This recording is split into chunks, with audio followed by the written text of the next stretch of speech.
Brains in Motion with Mary McCone, Ed D, and Angela Zielinski, DPT.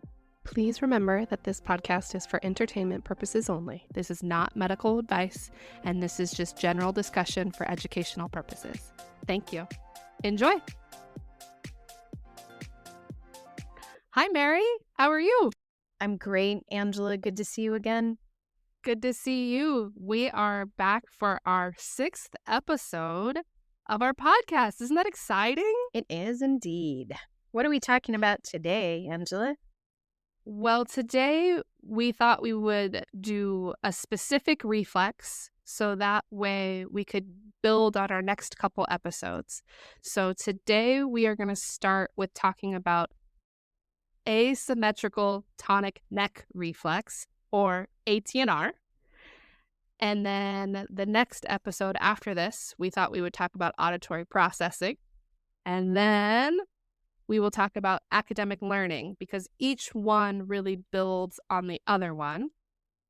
And I realized, Mary, we talk a lot about ATNR, but we've never really discussed ATNR in depth yet. So we thought we would today. Excellent. Let's get into it. So, Mary, because I like when you teach me things, will you tell me what is the asymmetrical tonic neck reflex, or ATNR? Well, this is probably the most recognizable infant reflex pattern or neuroreflex pattern. That is the fencer pose. So when the baby's head turns to one side, the arm and leg on the face side extend, and the other side flexes. So it looks like the baby is fencing. And it's a normal automatic movement, and it's controlled from the lower brain, and it's present at birth. It is a primitive reflex. I feel like when you said it's the most recognizable, I agree. Like, I feel like in PT school, this was like definitely this reflex exists and this is what it looks like. But back then, they didn't know how to necessarily approach it or that you could do anything with it, is as how I think about it. So it's a primitive reflex. When does it actually emerge? Like, what's kind of the timeline of this reflex developmentally? So it emerges in utero, like halfway through the pregnancy. Most sources that I have read place it around 18 weeks of pregnancy, some, a little earlier, some a little later. But it should be fully present at birth in a typically developing baby.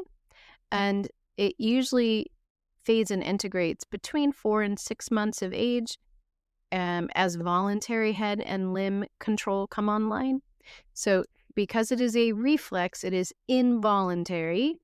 So we'll talk about that a little bit more in a couple minutes. Say that 4 to 6 months, in my mind, what I think of is why it becomes voluntary is rolling. That's the rolling window. Is ATNR helps a lot with rolling and reaching for objects. And that's one of the ways it integrates, because if you use it, that's how you integrate it. Mm-hmm. ATNR plays a big role, and ATNR in infants, like you said, is the most recognizable. When Mary said should be fully present at birth, when it's typically developing, I feel like I often see it, or it's most recognizable if one side of ATNR gets turned on and maybe the other side of ATNR doesn't get turned on. So babies show up with like a head preference or a head tilt, or depending on their birth process, like how did they come out of the birth canal can lead to how ATNR shows up externally. Mm-hmm. So before birth, most of the kicking that we feel when we're pregnant, that is the ATNR-driven pattern that you're feeling in utero. So the head turn is linked with arm and leg movement. So, when I was pregnant with my son, it always felt like he was like doing these like shark moves with his hand across my belly. And as I learned reflexes, I was like, oh, he was doing ATNR. He must have turned in his head, and his arm was rolling across my belly as he, kicked me under my ribs all the time. So So during a vaginal birth, ATNR contributes to the corkscrew or the unwinding motion as babies rotate through the birth canal, and it helps the shoulders and the body follow the head. So the compression from going through the birth canal and the rotation actually strengthen ATNR. So it's really robust in the early months of life.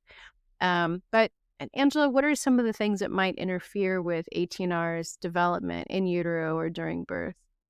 I recently found craniosacral therapy as like a technique that I've been learning. And Carol Gray, who is a person who is just amazing with craniosacral therapy. She's a massage therapist. She actually talks a lot about fetal constraint and how that this concept has been coming up more and more recently. Yes. So sometimes in utero, maybe your baby can't move as well. Maybe they are up against your pelvis, or they drop soon, or maybe they're up against a rib, or maybe they're breech for the majority of the pregnancies. So that means reflex development is a little bit different because they aren't getting both sides, or maybe they can't spin, or maybe they've just found one really comfortable position in your tummy and they're just going to stay put. Or So, or twins, if there's or yeah, twins. Yes, multiple. also they're going to stick to a side. That's that development in utero definitely plays a role, as well as the actual birth process.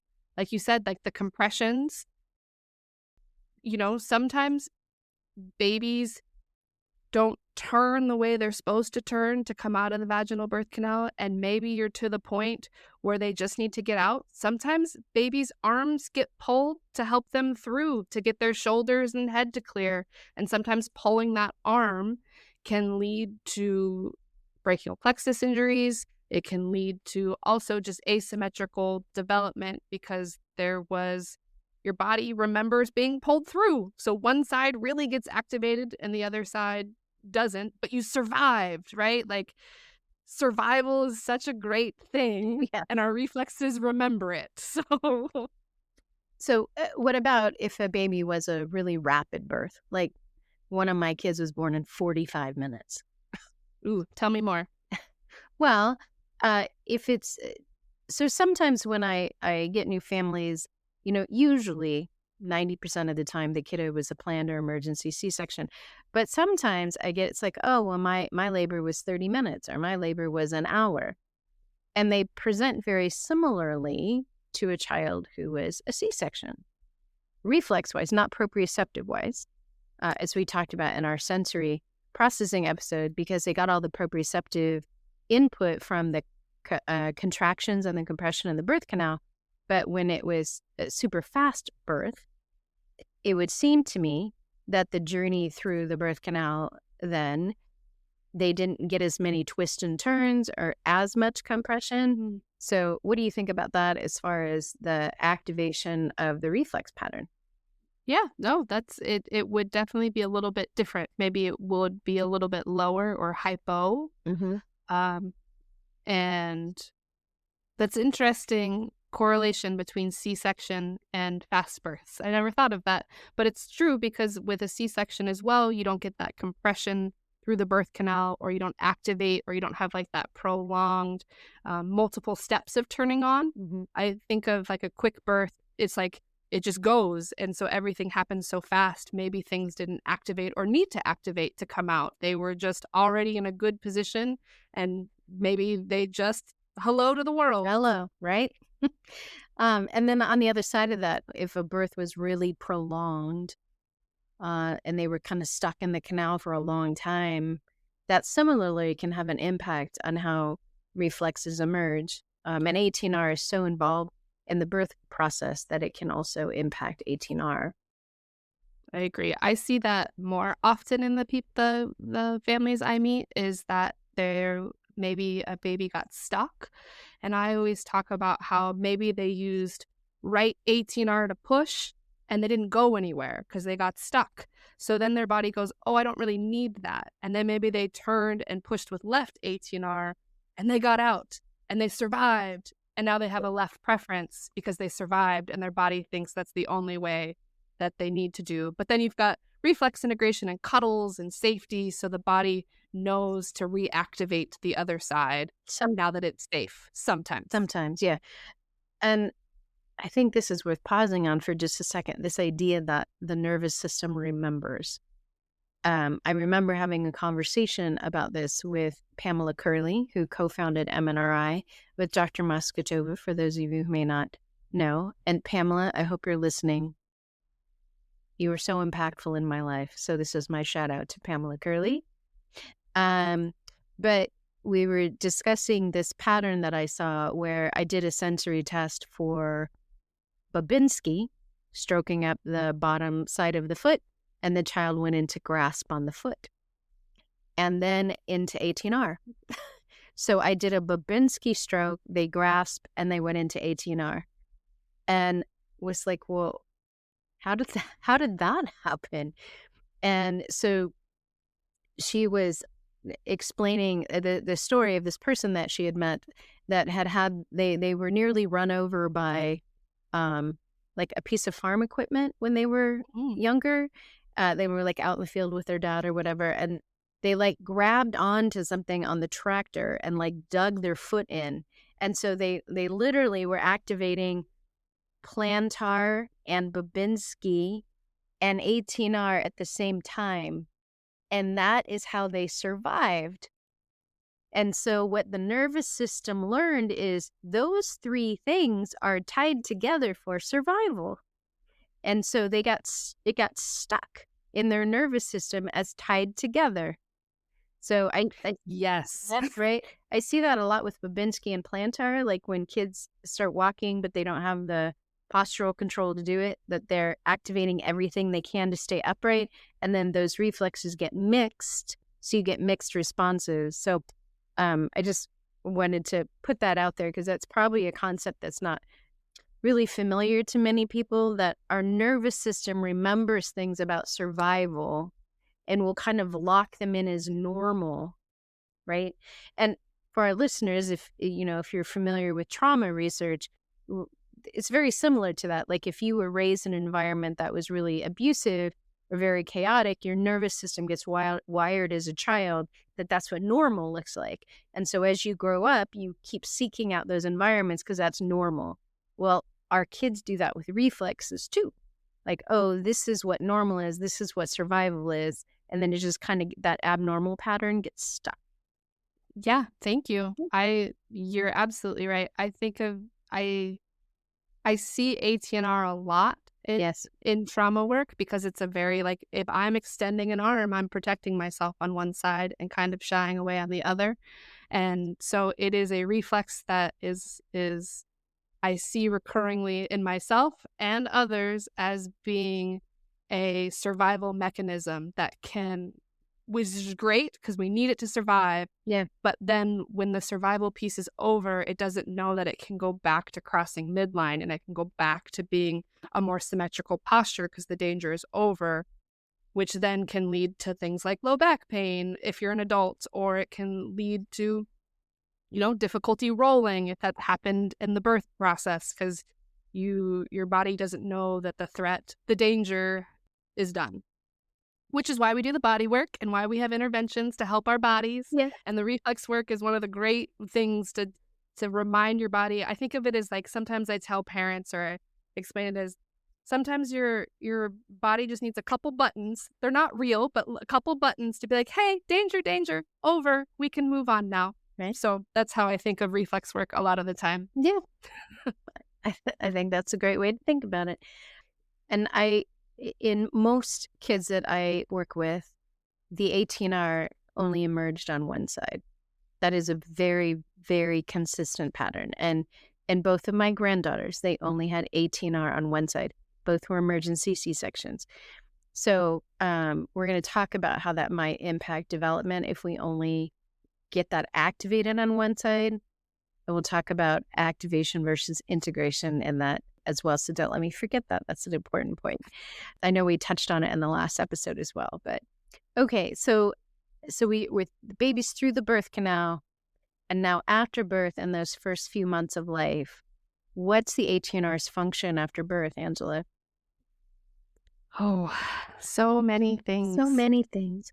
So many things. I'm gonna use Mary's cheat sheet for the important things, and then I'll go off on a tangent. Okay, Uh, for the listeners, I create an outline for all of the podcasts, and Angela handles all the back end stuff, like editing and stuff. So when she says Mary's cheat sheet, it's just that I create an outline. You know, I was a teacher for 20 years, so I like lesson plans.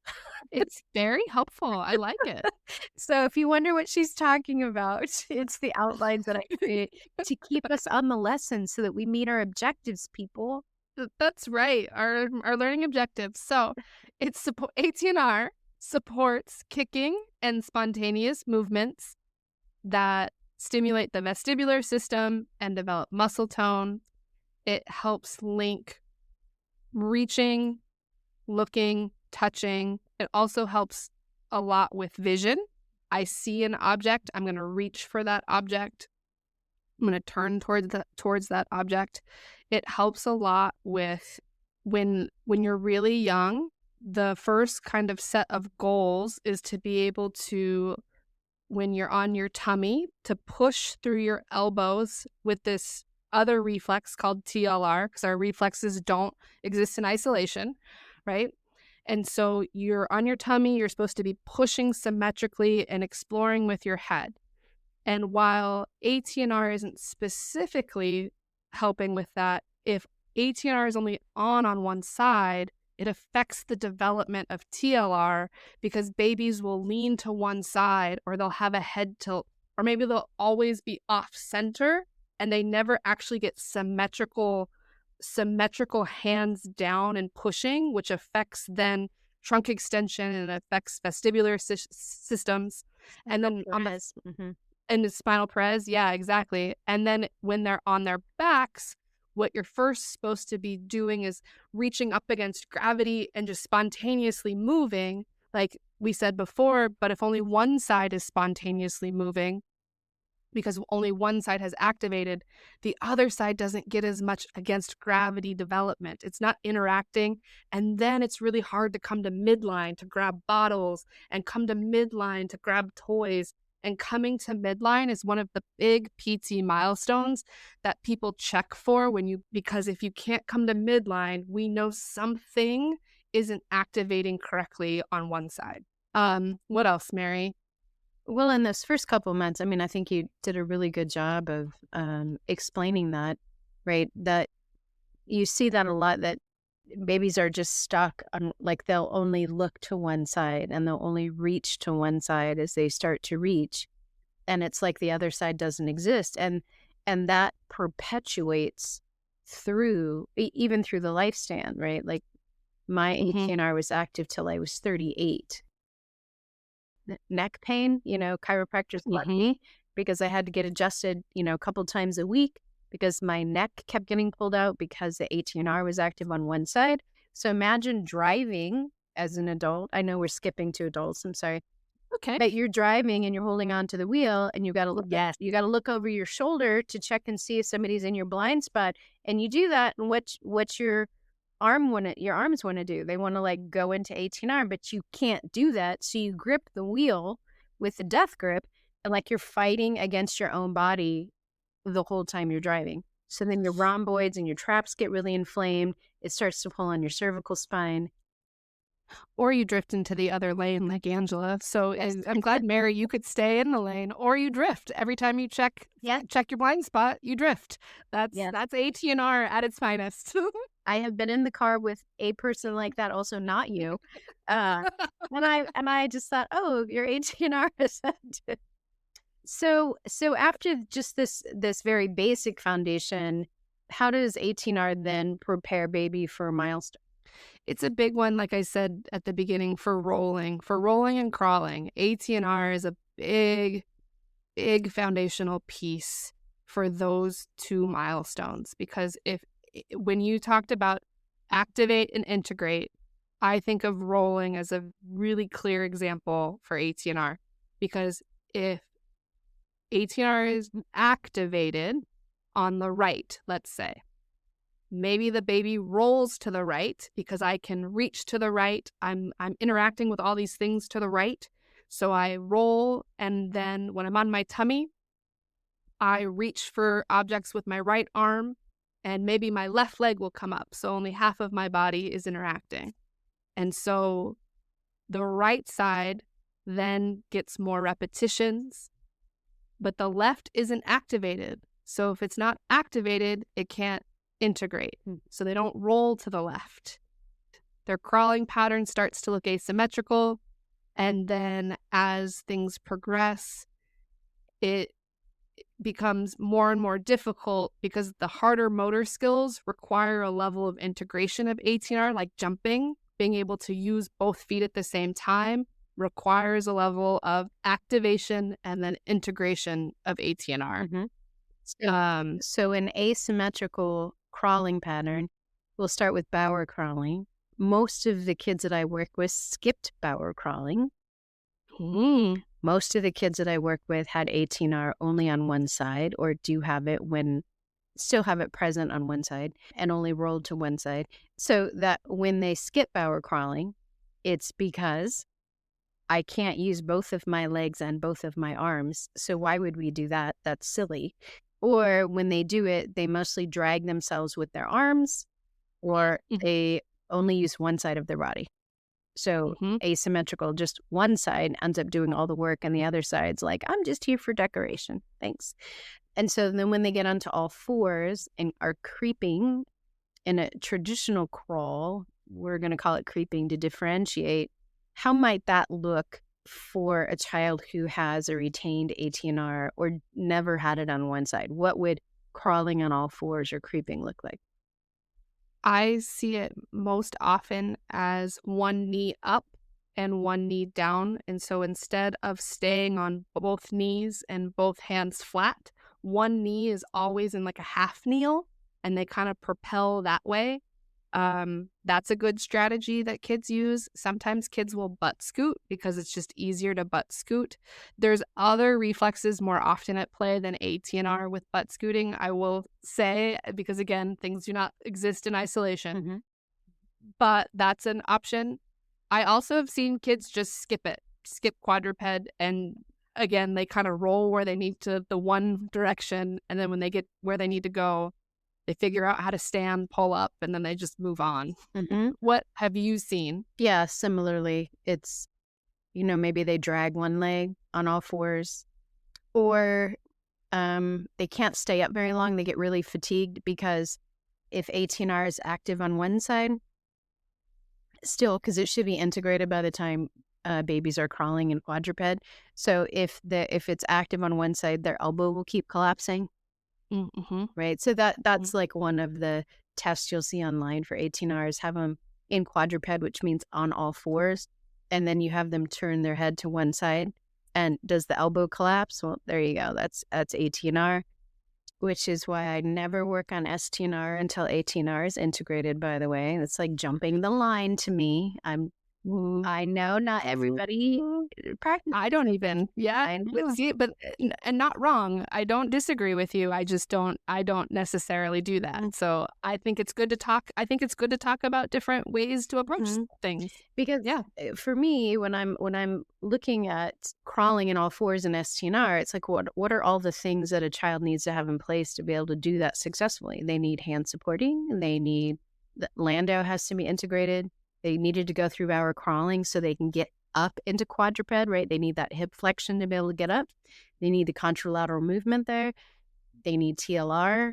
They need ATNR to be integrated. So I tend, by tend, I mean always. I realize I've said that. I think that's not a tend. You do that all the time. I kind of work through those patterns so that when we get to STNR, I know that they have all the pieces in place for that to be successful, and then it usually integrates very quickly. But I know there's lots of philosophies out there that works well for my linear mind, though. Yeah, and I think there's so much, the more I practice, there's so much value in building the foundational pieces first to help those other pieces integrate. Like when I first started, I would do ATNR pretty early. And now I wait to do ATNR until I've done some tactile, until I've done some Yeah. upper tendon guard from MRI, till, and now with my new craniosacral skills, to be honest, I do some craniosacral and then so like it definitely changes as you learn more pieces. And I feel like Mary, you're really good about like you've seen a lot of kids, you've done a lot of pieces and like recognizing patterns.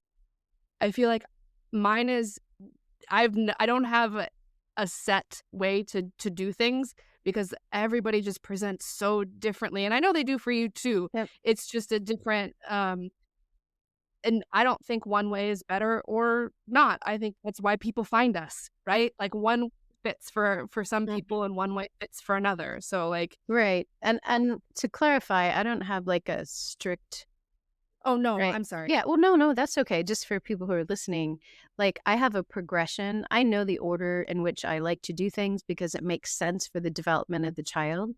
But then it's really individualized to how the child's presenting, and what I use for each child might be different, which is one of the reasons I keep studying, right? So I might Yes. be doing lots of sensory input on hands and feet for one kid, and then we might need to stay on plantar sensory for 3 months with one kid, Mm-hmm. but another kid, we do plantar sensory for a month and they're like ready to move to motor. So it just really depends on the kiddo and what their needs are and what their history is. There's so many things involved there as to how you progress and then what technique I use, right? So, and that's one of the reasons I keep studying under different people and getting different perspectives because it gives me more tools in my toolbox for each kid that I encounter. It's like, oh, well, this kid would really benefit for some R&T right now, and this kid would really benefit for some more vibration, like just in Yeah, and I think it makes a difference because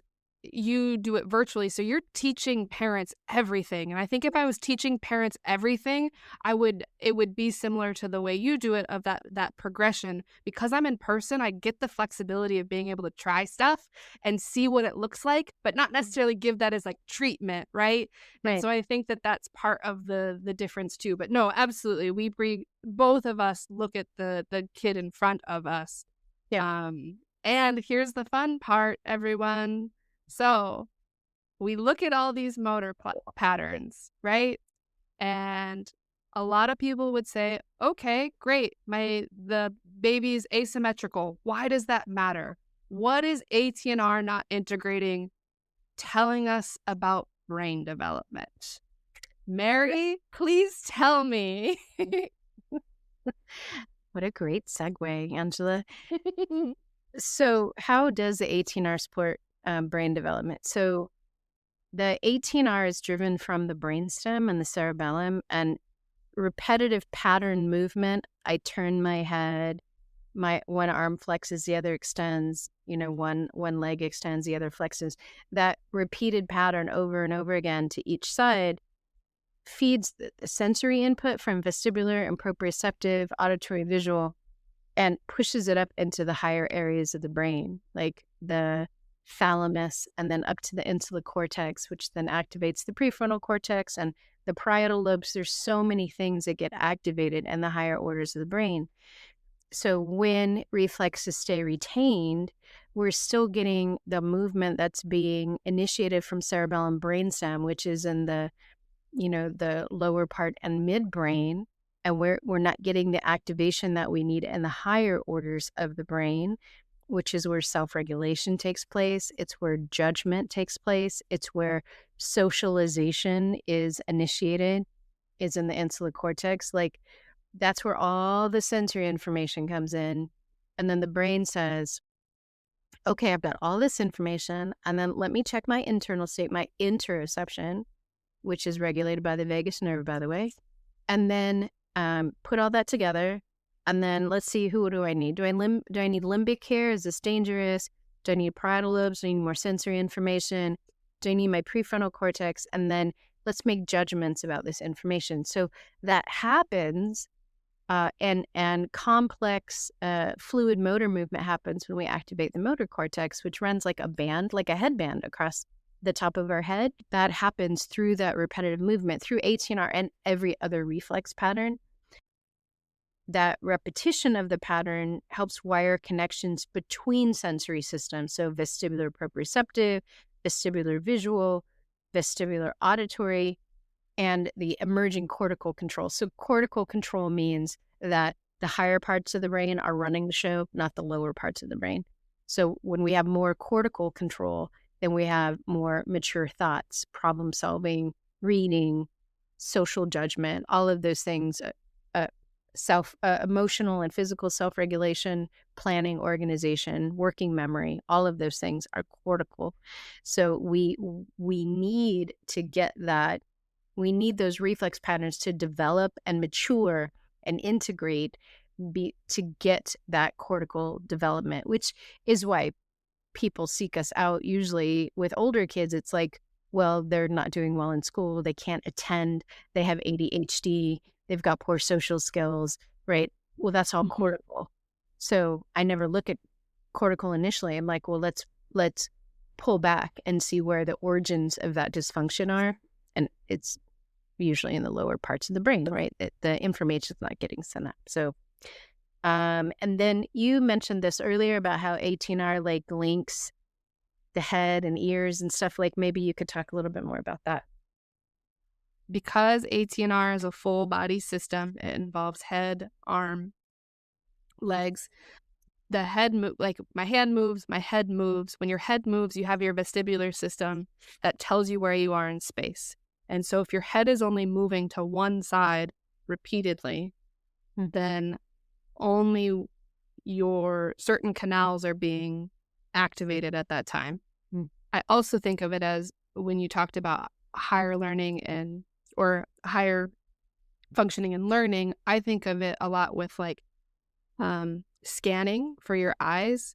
If I'm only going one direction, ATNR helps us be able to scan horizontally with our eyes. And that is a really important thing for reading, to be able to scan words in a horizontal motion. And if one side isn't integrating, it's very hard to scan and read in all the way across a page. Yeah, so visual tracking, yeah. Mm-hmm. And then ATNR, that head movement, also activates our auditory system so that you can attend and hear what's going on around you. Again, survival is a big part of all of our reflexes and reflex integration. But tell me more, Mary, please. Okay. Well, you mentioned earlier that the baby hears something and turns their head to see what they heard, right? And initiate that ATNR is activated that way. So like it creates a connection between head movement and listening and localization is what we'd call that. So I heard something, my brain's like, where'd that come from? Oh, I should look at that. So, the first time you are playing with your baby and you call their name and they turn to look at you, it's a heart melter. I'm not going to lie. So that localization of sound is part of ATNR. And so we process different things in different ears, and they're processed contralaterally in the opposite side, in the opposite temporal lobe. So depending what side ATNR is retained on, if we always have our head turned to the right, that means we're only getting information in through our left ear, which is primarily tone and rhythm, whereas right ear is language, because left brain, right? That's where our language centers are. So when you see kids with auditory processing issues, reading issues, you'll find that it's that right ear that's mostly affected from ATNR being active on one side. And then it also develops auditory visual integration. So imagine being in a classroom and the teacher is talking, you have to be able to listen and write, or listen to your classmates and work at the same time. Years and years ago, I had this student, and I noticed early on in the school year, these were high schoolers, that if I was talking, he'd have to close his eyes and turn his head to one side so that he could listen to me. First time, this was many years ago. So the first time it happened, I just looked at him and I just thought, oh, okay, he can't look at me. He can't look at the board. He can't look at a PowerPoint presentation when I'm talking. Like, it really changed the way I taught. So, and then if he was writing, he couldn't listen. Mm-hmm. So I learned that when I was talking, I didn't have them do anything else. And then when I needed them to read or write, I stopped talking. And the two couldn't happen at the same time.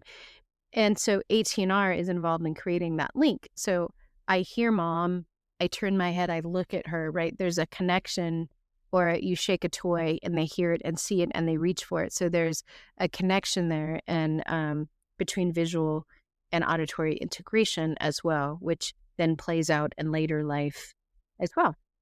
Yeah. Wow, that's a lot of pieces, Mary. Like one reflect so many things, which is why it's so important and it builds on so many others. We'll get to that, but Mm-hmm. like that's so I didn't even think about the writing and talking at the same time, like that processing. Because when I think of ATNR affecting, besides reading, like I said, but is when you're writing and you have to lay on your head and have your arms straight for to help you with Yeah. handwriting. That's how I think of it a lot as showing up in school. Yeah. Mhm. So things that I used to see when I first started training in this work, that's how I got into it. As I've shared before, I was a teacher and I'm like, why are these kids not reading? And they're 14. And so I started to notice things they would do with their bodies. Like, they would often, if they were reading, they had to have they had to rest their head on one hand in order Mm, to read, mhm, right? So mhm. they were kind of reading out of one eye, or they had to turn their chair sideways so that they were literally like turning their head to one side. So they're like reading side eye, really? Yeah, because they Mhm. couldn't track across the page.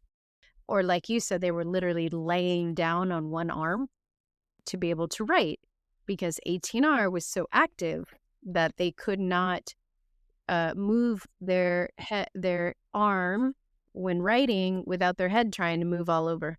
So they had to figure out how to stabilize that, or turn their body in a way that allowed them to move the arm. And if the body moved, it was still okay. Because if you're writing and your arm moves, your body moves, your writing goes off the page, right? So yeah. Mhm. So Mhm. sometimes you see that too in kids who can't write in a straight line. Their like writing goes up or down. It has to do with ATNR. And I guess the last thing is like hand-eye coordination in ATNR, because I see something, I reach for it. So like one of the passive activities that Dr. Darren has for ATNR is kids are laying on their back and arm is down, and they have something in their hand to look at, and you literally like bring their arm up so it's at a 90-degree angle to their body, and they turn their head to look at it, and then you bring it back down, and then you bring it back up. It's a really gentle way to work on ATNR. It just reminds me of that development of hand-eye coordination, because babies are down on the floor playing, and they're learning that when they see something and turn towards it, then they can also reach for it, and the eyes and the hands have to work together to make that. And when you say hand-eye coordination, I see your note here for interhemispheric communication, and Yeah. it makes me think a lot about, again, coming to midline and hand-eye coordination, like, even being able to catch a ball, I have to use both sides Yes, of my body, both sides of my brain, and if they can't coordinate because one side is dominant, even just catching a ball can be really hard. because there's not bilateral coordination, right? We're really working with one side there. Let's talk a little bit about like what parts of the brain are involved, if you don't mind. Love it. Okay. So we already talked about brainstem and spinal cord are involved, and those are the brainstem is a primary generator of reflex patterns, as we've mentioned, at the primitive level. So when there's still a response to stimulus, it is generated from the brainstem and cerebellum. The vestibular system, as Angela already talked about, when I'm turning side to side, those inner ear structures, like the semicircular canals, are activated by the head movement, and ATNR continually stimulates these. So And so when you were practicing as a PT in a clinic, did you do the Romberg test on people? Sometimes, Yeah. yeah. So Romberg is a really common test of vestibular function, and there's multiple parts to it. But often when it's called a provoked Romberg. So when you have them stand there, if you push them on one side, like on the side of their arm, what should happen is they move a little bit to one side, and then vestibular proprioceptor goes, whoa, human's going to fall, and brings them right back up. So usually what you'll find is that one side or the other, at least in the kids that I work with, is going to be weaker, and they'll just be like, whoa, and they'll just kind of nearly fall over on one side. That's usually the side that ATNR didn't emerge on because the kids were not turning to that side. So that side of the vestibular system wasn't activated all the time because the head was not turning to that side.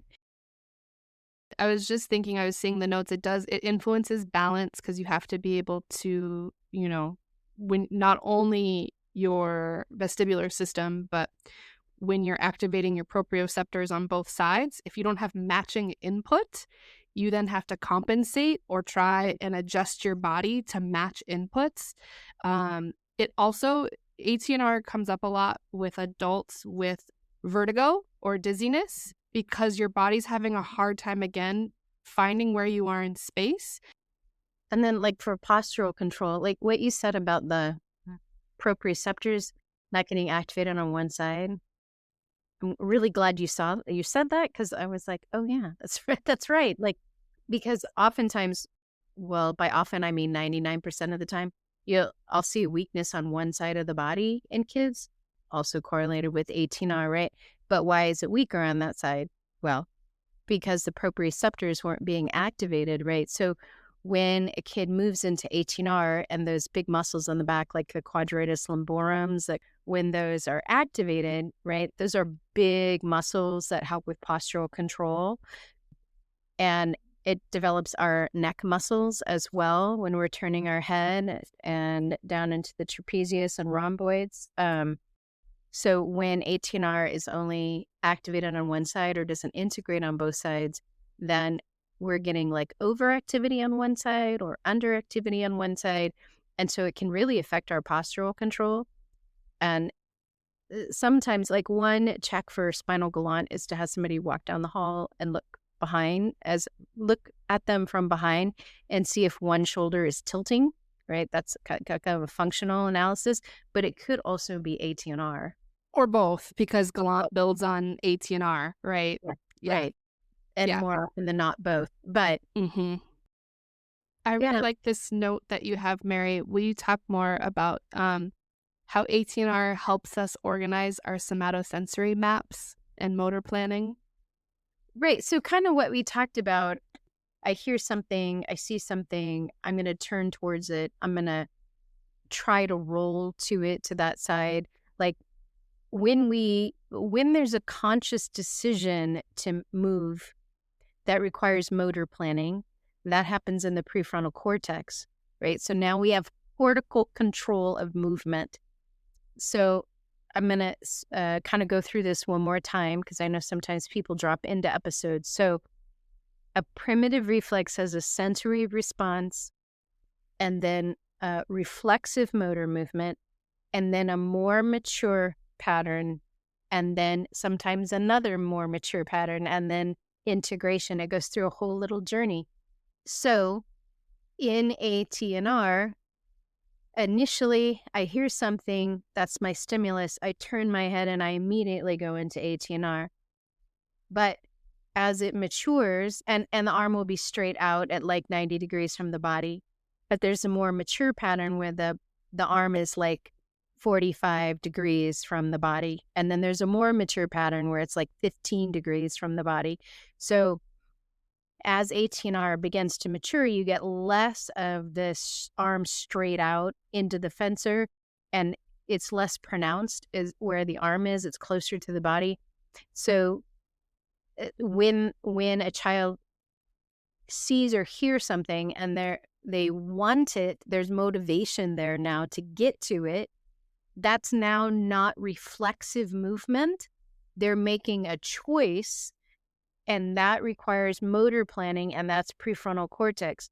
So that's an example of how we get from reflexive movement in the brainstem to activating the premotor cortex, motor cortex, and the prefrontal cortex, all cortical, right? All in the neocortex to get that higher level brain development. So when reflexes stay active, we don't get that motor planning, motivation, intention, awareness of surroundings. Motor planning is what brings about, intentional movement with purpose.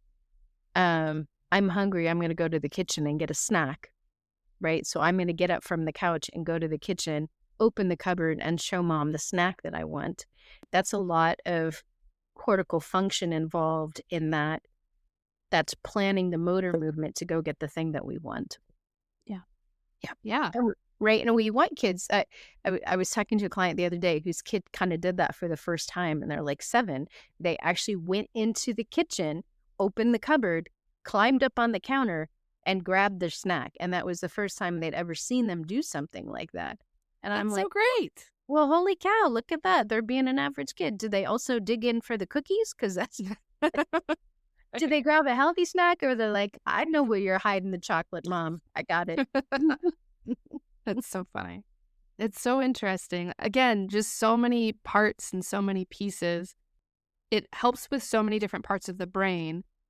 And ATNR affects so many of our muscles and nerves throughout our body because it has your head, your arm, your neck, your spine, your pelvis, and your leg. So that means it is hitting your brachial plexus, spinal nerves that are going all the way basically from C4 to S4. And all of your pelvic floor muscles as well, because we don't think about those very often, because a lot of the times we will think of ATNR as head, hand, turning, because that's what we can see closely, and it's harder to see pelvic movements, but it's also affecting your pelvic floor and your hips and how you are walking and how you are moving in space. Amazing. Yeah. There. Yeah. No, you have like 20 different muscles and nerves listed here. It is a lot. How much It's is involved in every single movement and ATNR. So we mentioned a few times that reflexes don't operate in isolation.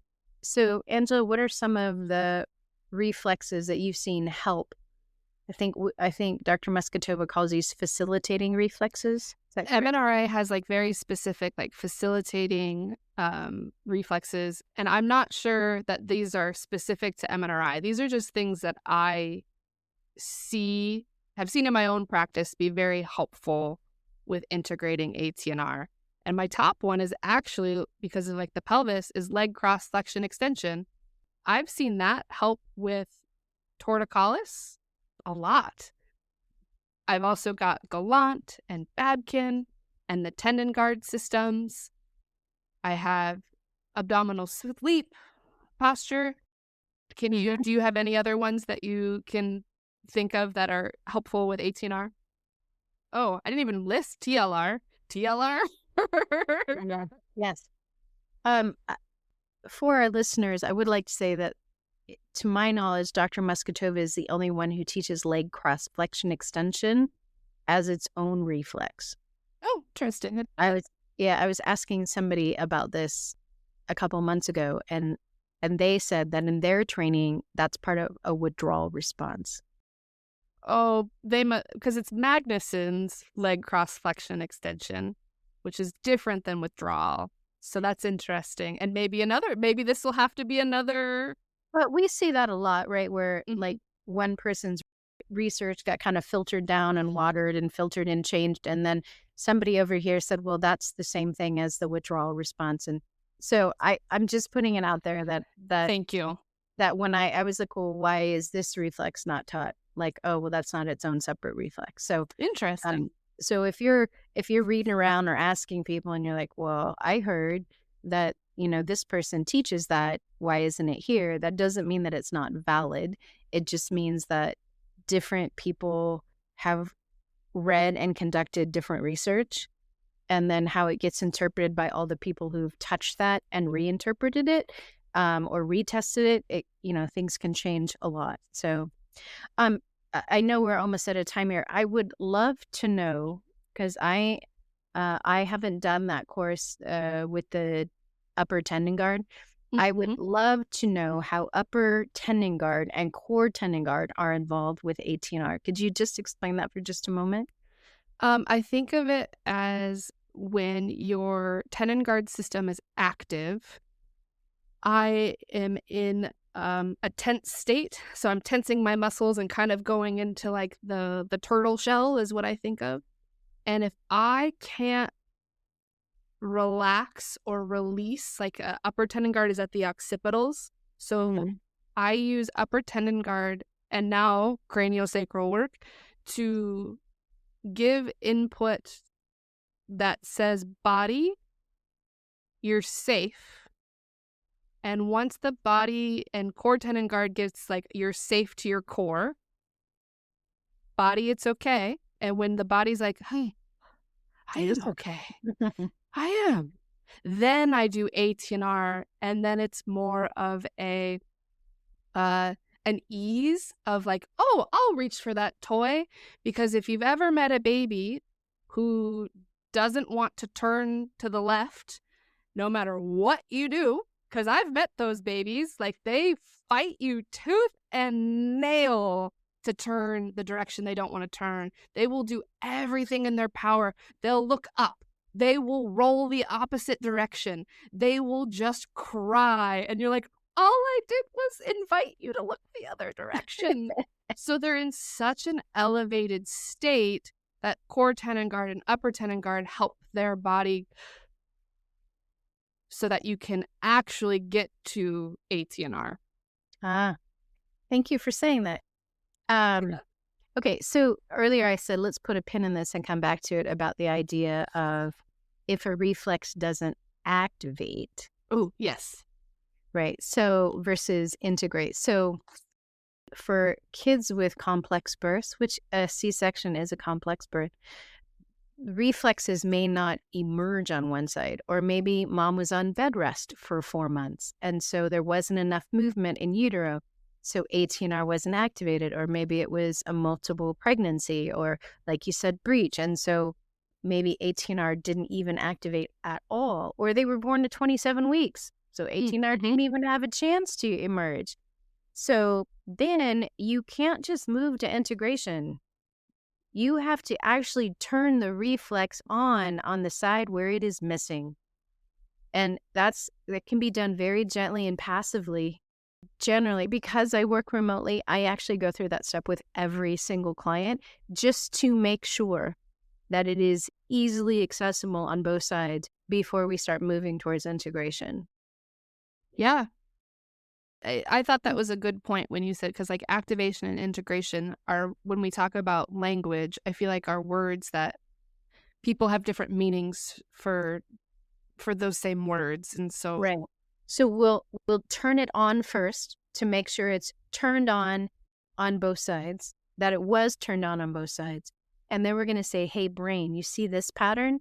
That was great when you were a baby. Now I'd like to invite you to see all these other mature ways that you could use this. And now look, you don't even need it to be reflexive. You could just use it for daily life." So that's kind of the layman's terms of like how we move through the process. Like, here's the original pattern that you were supposed to have. Doesn't that feel delightful? Okay, now you have access to both sides of your body. Cool. Now, oh, look, we can turn to both sides. We can move our arms to both sides. That's very nice. Now, what if we had you just move your arms without your head? Maybe we did some circles, some double doodles from Brain Gym, or we did some passive symmetrical waves from Dr. Darren. Oh, that's fun. I could make these circular motions and turn my head side to side. Huh. So, ooh, right. Yeah. So you're finding ways that, oh, my body could move different parts without everything else having to move at the same time before you do this kind of deep integration piece from MNRI, which is beautiful and amazing. But then you get to integration and then the body can just move. yeah. And integration comes with, like, you're able to cross midline, you're able to have hand-eye coordination, you're able to access vision to read, you're able to scan, you're able to access your vestibular system equally on both sides, you're able to process auditory information. So it Mhm. comes with all those really cool things that we talked about at the beginning.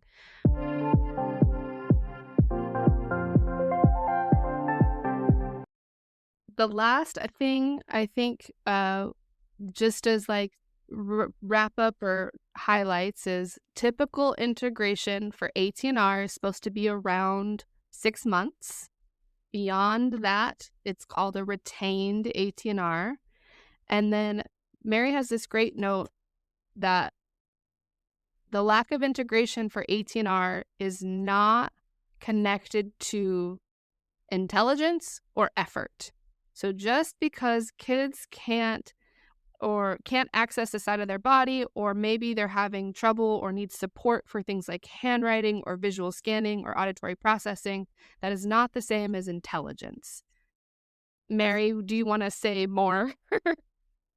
Yes. I'm a dyslexia specialist, so uh We haven't even gotten there. We didn't even talk about that. yeah, but reading struggles and this perception that people with dyslexia are not intelligent. So that's not true. Actually, when you look at cognitive testing of individuals with dyslexia, what you see is average or above average intelligence, usually above average verbal comprehension, and then oftentimes average or above average visual spatial skills. But then you'll see very poor working memory and very poor processing speed, which is caused by too much activity in the lower centers of the brain, not enough activity in the cerebral cortex, and poor sensory processing. Because when the brain is busy trying to keep you alive and process all of this sensory input, which is about survival, it steals away the cognitive processing for broader functions, right? For all of our like cortical networks and salience networks, because this thing needs our attention for survival and it's really sluggish. So it's going to slow everything down. That doesn't mean that kids aren't capable. It just means that there's obstacles in the way. And as you remove obstacles, you'll see working memory and processing speed improve. You'll see phonological processing improve as that information is floating through the brain. So yes, 100%, that just because kids need support with something, one, doesn't mean they're not trying. And it's very effortful, sometimes painful, exhausting. And if there are obstacles in the way, it's very difficult. I think of it this way. I explain this like this a lot. You think about it as like, if I was a kid in school, right, we'll make this analogy, and it's like trying to drive down a road, right? And now normally if we drive down the road and it's nice and paved and we can just cruise right through, no problem. We're just got our music on, we're blasting, running down the road. But what if there were a few potholes in the road? Well, it'd be a little bumpier, right? So it might take, we might have to slow down, it might have to take a little bit longer. Okay, what if there was a landslide? Okay, well, now we don't even have access to that side. We can't make a left turn up there. So now we're going to have a road around that. That's going to slow down our journey. And then, oh my gosh, and now it started to hail. So now I'm going to slow down more. So the more obstacles there are in the way in this road, the longer it's going to take, the more laborious it's going to be, the harder the process is going to be. Now you will probably still get to your journey, but you're going to be tired and you're going to be stressed, and you're probably going to feel overwhelmed by the time you get to your destination. And that's what it's like for kids to struggle through school when they have some of these reflexes active, and it's drawing so much cognitive energy and taking so much effort. It is not equal to IQ. I really like that analogy. That's a great Thank you. one. Thank you. Thanks for listening, everybody. I appreciate all of our listeners in France and Australia and Spain and other parts of Europe. Thanks for listening. We appreciate all of you. You can email us at brainsinmotionpodcast@gmail.com. You can find Mary at her website, brain-works.org, or on Facebook with her Facebook Reflex Integration groups. If you would like that information, please check our show notes. And you can find Angela at angelapt.com or rainbowdragonbooks.com. Thanks for listening.